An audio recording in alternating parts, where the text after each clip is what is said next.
तो लद्दाख राज्य की कार्यकर्ता सोनम वांगचुक, जिन पर भड़काऊ बयानों से भीड़ को उकसाने का आरोप है, उनको आज गिरफ्तार कर लिया गया है। और इस वीडियो में आगे बढ़ने से पहले आपको एक छोटी सी क्लिप दिखाते हैं। In today's update, I'm going to share with you a very strange and interesting incident that happened yesterday.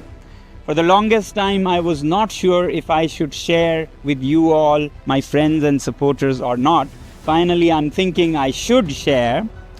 So yesterday, a man came to me and handed over this envelope. This envelope had nothing written on it. It was stapled and packed very well. I opened it and found this letter, which was an anonymous letter, and says, I'll read you.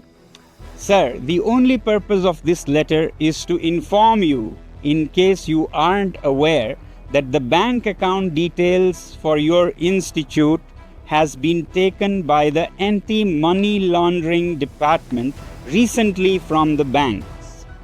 The same has happened in Mr. Kejriwal's case, in brackets.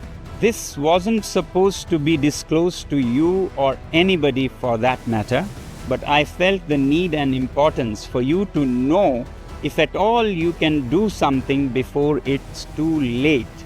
Wishes and prayers, an admirer.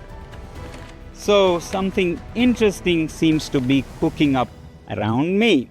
Video जो 1 साल पहले की है, अगर आपने ध्यान से इस वीडियो को देखा होगा और उसमें कही गई बातों को सुना होगा तो आप समझेंगे कि वांगचुक खुद 1 साल पुरानी एक अनजान चिट्ठी को पढ़ते हुए नजर आ रहे हैं। और उस चिट्ठी में साफ साफ लिखा था कि आपको मनी लॉन्ड्रिंग के केस में फंसाया जाएगा। अब सवाल यह है कि क्या यह पहले से तय प्लान था या फिर वाकई में इतना बड़ा खेल महज इत्तेफाक है। सोचिए, अगर किसी को 1 साल पहले ही यह चिट्ठी मिल जाए कि आने वाले वक्त में आपको मनी लॉन्ड्रिंग के केस में फंसाया जाएगा और आज वही हकीकत बनकर सामने आ जाए, तो क्या इसे सिर्फ संयोग कहेंगे या फिर गहरी साजिश? जी हाँ, ऐसा ही कुछ हुआ है सोनम वांगचुक विवाद में। एक दिन पहले ही उन्होंने कहा था कि उन्हें इस मुद्दे पर कभी भी गिरफ्तार होने में खुशी होगी।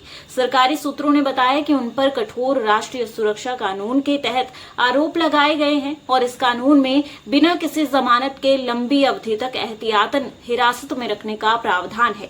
सूत्रों के अनुसार उन्हें आज रात या कल सुबह लद्दाख से बाहर ले जाया जा सकता है। कार्यकर्ता की गिरफ्तारी के बाद इंटरनेट सेवाएं भी बंद कर दी हैं।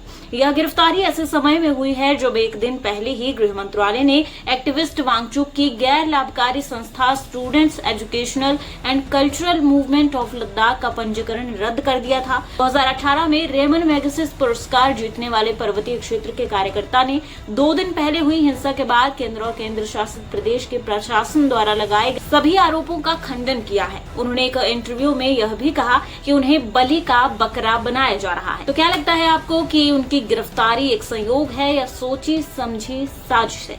आपकी राय बहुत जरूरी है हमारे लिए, और ऐसे ही वीडियोस को देखने के लिए हमारे चैनल को सब्सक्राइब जरूर कर लें। इंस्टाग्राम पर हमें फॉलो करना ना भूलिएगा। नमस्कार।